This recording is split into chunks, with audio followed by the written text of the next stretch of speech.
She said I deserved my divorce because I'm infertile, so I drained her college fund. I'm like mixed up with the ages of this because like the draining of the college fund, I'm like, is this like an 18-year-old that you're draining the college fund and that you're trying to fertilize? I'm really confused. There's a lot going on in this story, Sam. But actually, great segue. I had a lot going on this weekend. You know, I heard a little tidbit through the grapevine. The grapevine being a brief phone call with John. Yes. Where I heard like, okay, big banner. I snuck into the Grammys. Yes. But I don't know anything other than that. Yes. Very close. The Billboard Awards. Like right. Yeah. The Billboard. B-rated cousin of the Grammys. Is that the B-rated cousin? Or is it's Billboard definitely top like 100? I mean, Billboard's doing their thing, but it's definitely not like as primo as the others. But I'm totally happy with it. Well, now that you're a B-list celebrity through OKOP, dude, like we are very out here. B-list for the Billboard. That's right. But yeah, I literally like woke up at 6 a.m. on Saturday, drove to Vegas. My friend had like a free bed for me to stay in. Ended up sneaking into a Chainsmokers concert by band-aiding a VIP wristband, which is like that's some like MacGyver shit right there. MacGyver. It turns out you can like get into like anything for free in Vegas if you like know a promoter or like willing to just roll the dice. This pun is intended. True. Vegas, baby. I did no gambling. Okay. But and then just except gambling with your life. Exactly. Yeah, I definitely gamble on my life. I prefer that. Arrested. I wanted to go to the Billboard Music Awards. That's my friend was on the crew. Oh, he was on the crew. He's like on the photography crew for the show, which is why he had a free room. That is nice. So that was cool. The hookup. There's no guarantee though. Like I literally drove out at 6 a.m. on Saturday with no guarantee that I would get in. And then he suggested this website. That's badass though. Like I don't know what's going to happen, but I'm going to take the risk. He's going to risk it all. I was thinking about sneaking. I was telling Sam I was thinking about sneaking in, but I was like, okay, I'm either going to like get in for free or like buy a ticket because the Chainsmokers was enough to sneak into. But I did get a free ticket. It's basically like a seat filler. Like we need meat bags to like make the TV look good. And John was one of those meat bags. Dude, I was meat bagging it up. He was the meatiest. And let's see, I sat next to around French Montana, Pusha T. I saw Diddy a bunch. He was going back and forth. Amazing. Oliver Tree, Doja Cat, Meg Thee Stallion. Like it was crazy. It was like Did you talk to anyone? I didn't talk to anyone. Basically, they were like I was in the front like batch of seats in like the 6th row. Okay. And they were in like the first 3 rows. So they didn't like take a paper airplane with like a note written on it and be like, "Yo, Pusha T, push this paper airplane over your way." I should have, but I did. Basically, like they were very like. They kept you in line. They're like, all right, if you need to go to the bathroom, you have to like walk with someone so you don't embarrass us or whatever. Wow, you needed like a literal like a chauffeur, escort. What's it called when you? Is it a chauffeur when you go to a dance and chaperone? There we go. You need a chaperone. So I was chaperoned. I did see Ty Dolla $ign on the way to the bathroom, but it would have been a whole thing. I was like, I'm good. You did. You just like you strike up some small talk. It's like, yo, dude, you just went to the bathroom. I'm about to go to the bathroom. I'm about to take a fat piss. Yeah, you pissed. I pissed. Or maybe, you shat. That's cool too. Yeah, dude. I no judgment here. We have those in common. We both do those things. Yeah. And then like that's how your lifelong friendship with Ty Dolla $ign starts. Mutual connection over the bathroom. Yeah. Everyone poops. I think that's all you need. Everyone poops. We're so in this together as humans. Truly. Like it is the greatest form of connection. Yeah. We share more than we realize. And at the very least, we share poop. Exactly. And speaking of things going down the toilet, I think someone in this story's life might be going down the flusher. We're about to see. Let's hear it. All right. So I, 35 male, have 2 sisters that I'm very close with. I also have a niece, Leah, and she's 16. My ex-wife decided to split up and divorce due to infertility problems that lasted 5 years for us. Wait, infertility problems on his end or her end? On both. We're about to see, but yeah. It's like so they're like, sides. Yo, dude, it's like kind of like King Henry VIII thing, where it's like, can't give me a kid, behead. Oh my God. King Henry? I didn't know that story. Bro, he killed 8 of his wives. Oh, because he was infertile, basically. He was infertile, but he was like, it can't be the man. I can't be infertile. And he just kept like, it's one thing to give head, but to be head, that's not what you want. That's a whole different, That's a whole different story. scenario. So I decided to start a college fund for my niece Leah to help her go to her chosen college. This was back in 2019. That is an amazing thing for an uncle to do. I mean, yeah, geez. Totally you do that's not the uncle's responsibility. So no, not at all. Not at all. And the fact that the uncle is like, yo, I'm going to sacrifice my dollars and cents so you can make some sense of the world in the collegiate setting. Salute to you, sir. Now, I would visit my mother's home where my sister and Leah are living every week to spend the weekend together. Good family vibes going on so far. Yeah, seems super strong. Yeah. Strong family unit. For now. For now. This past weekend, I was asleep upstairs while my mother, my sister, and Leah were in the kitchen. I came downstairs to grab a glass of water, and I heard my sister talking about my ex-wife who is expecting a baby with her new husband. Oh. Ouch. That freaking hurts. Ooh. And that's that's the worst way to find out about that. Well, did he know he was infertile? So we know it's basically it's infertility on his end, yeah? I think later he mentions both, but definitely he is infertile. He's the more infertile of the two. If she's, yeah, obviously she was baking able to, some baked goods in that tummy of hers. I think there's things you can do, but yeah, it seems like he's the one with the most issues. Apparently you can get acupuncture and it increases your chances of pregnancy. Interesting. John's calling BS on that. I'd have to see just some one of my more woo-woo friends was like, it could be true. Well, I was like, my friend was having trouble conceiving a baby, and then this Chinese medicine woman was like, acupuncture, and she's like, I don't know if that will work. Got acupuncture, bam, pregnant.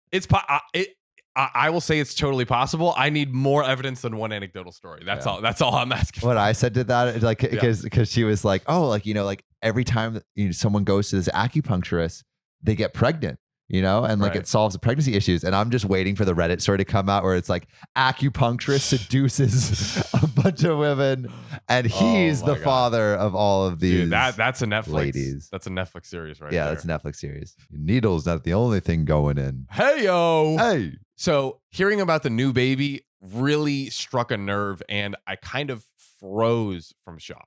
Yeah, I mean that's just rough to hear, but it's not necessarily anyone's fault. No, but that's rough. Tough. It's rough, man. I then heard Leah react to the news, repeatedly saying, I told you so, I told you so, I told you so. Then explaining that she's always thought that I was the one with the problem for not being able to have a baby with my ex, but that I was too afraid to admit it due to fragile masculinity. Dude, the niece is just digging into him. Dude. I mean, how did it, is that true though? Did he not? It could be. Did he not check out who was infertile? It could be. I mean, we don't know how much he's admitted it or been open about it. But yeah, but I mean, also you gotta be careful tossing around that kind of criticism on the person that's literally paying your tuition. Exactly, dude. Just for your own self-preservation. It might be true. Wait till after college, then just let loose. Open the floodgates. Man's masculinity so fragile. Fragile. It's not when when someone says your masculinity is fragile and you're like, no, it isn't. I'm going to dole out justice to you. That's that's not a good sign for you, my guy. You might be proving their point a little bit. But maybe he's like, maybe my masculinity is fragile, and he's going to work on himself and think about it and have a long talk and make sure everything is good. Get some counseling. Yeah, maybe. Or maybe not. Because this is crazy Reddit stories, ladies and gentlemen. I could not believe what she said, but what made it worse is her following statement about how my ex was smart to get a divorce before it was too late. Oh, wow. Twist of the knife.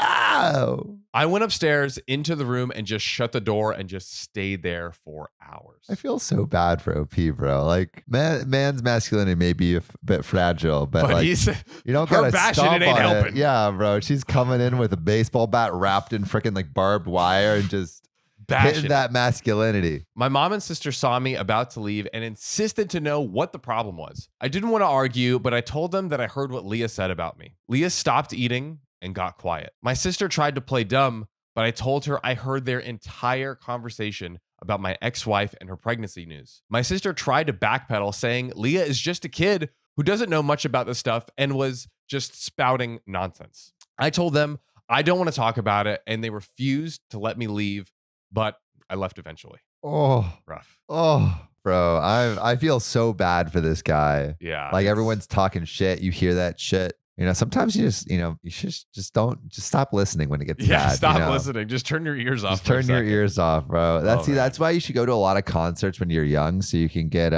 Dude, just blast your ear holes. Yeah, blast your ear holes when you're young, and then you can get what are the hearing things? aids? Yeah, you can get hearing aids, and anytime someone's like being annoying or like saying some shit about you, or be like, "Hey, guess what?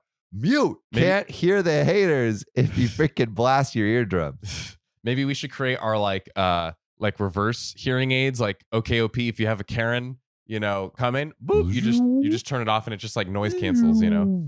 Block out the haters and the Karens. I wonder if there's like there's earplugs, but is there adjustable earplugs where it's like, I guess kind of like the AirPods, right? The AirPods have the but that's like I want like that's like technology. I want the analog version where it's just analog? Analog. I don't want noise canceling. I just want to stuff my ears with just wax. a curtain for your ear hole. I don't know. That's a good question. Is it though? Probably need the big ones. The big, it's a little more complicated. I later sent my sister a text telling her about how hurt and devastated I was because of what Leah said. And I told her I will no longer be responsible for funding her education. I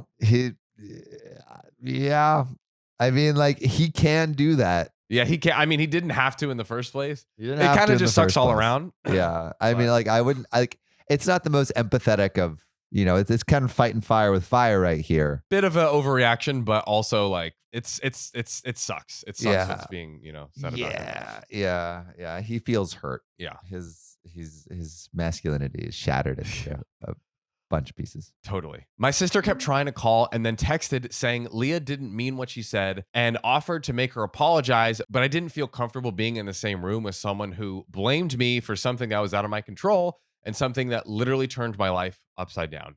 Yeah, shit, dude. Like, yeah, he can't do anything about that, man. There's nothing he can do. I feel so bad for OP, bro. I know, this is not good. My mother tried to get me to come over so we could talk, saying Leah doesn't deserve me turning my back on her like that. And there's an update. Oh, there's an update. Okay.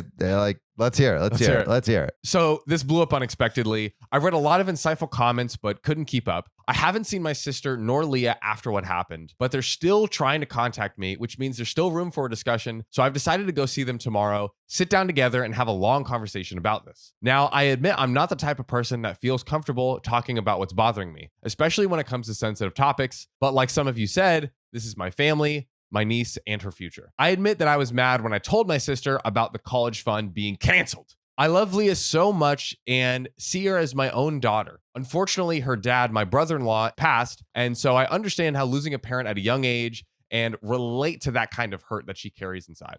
And I think that sitting down, talking things out is the best option before I make a final decision. Thanks for bearing with me and hope this will get resolved soon. Also, one more thing to clarify, both my ex-wife and I were having fertility issues, but since my ex-wife got pregnant soon after her new marriage, then my family thought that I was the only problem originally. It is what it is, and I'm learning not to let words get to me so easily. I'm not mad at anyone, just trying to move on with my life like anybody else. Damn. Yeah. Feel bad. Yeah. Sorry. Yo, just like make sure to lay off putting your balls in the microwave, guys. Yeah.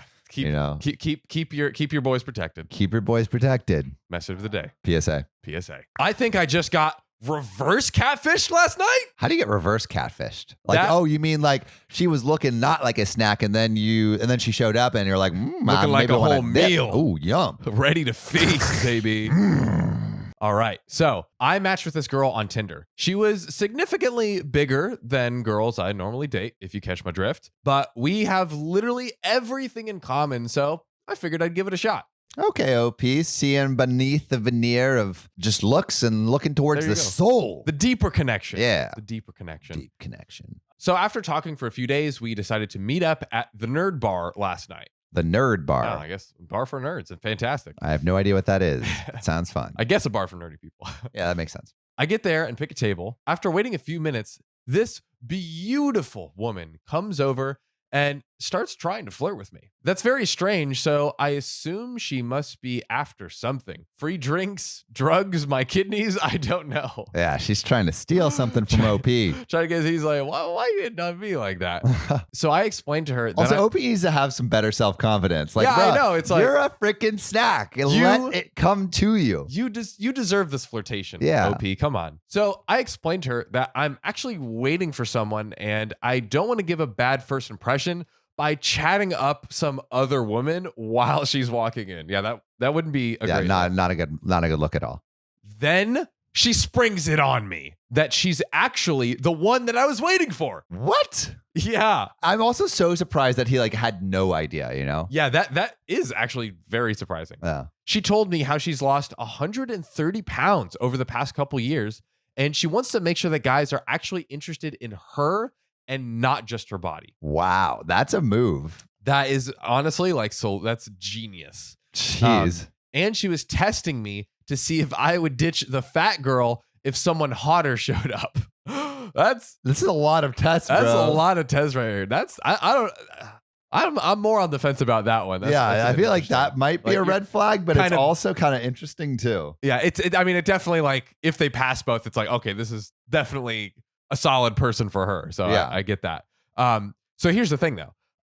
I don't know about how I feel being tested. So Yeah, looks I like agree. OP agrees a Yeah, little yeah. bit. That's how we felt. That's Yeah. how we felt. I don't want to live my life questioning every decision I make, like she might jump out from another corner at any minute. Yeah, it's like, no, actually, I'm the girl. Oh, man. I was fat all along. Yeah. You failed. But she's also really attractive and very cool otherwise. So I'm not sure how to proceed. And there is an edit. I didn't expect this to be downvoted so much. I guess people prefer the standard story of, I just walked in on my fiance and my father, brother, and best friend all had their penises inside her at the same time. So should I still go to the wedding? Good God. I mean, Well, I want to read that story. Yeah, is that the story you're reading, OP? Crazy. Yeah. So I feel like when I don't know about these tests. The tests, The yeah. tests are a little weird, but if she's nice, maybe. You know, best of luck, OP. Yeah, best of luck.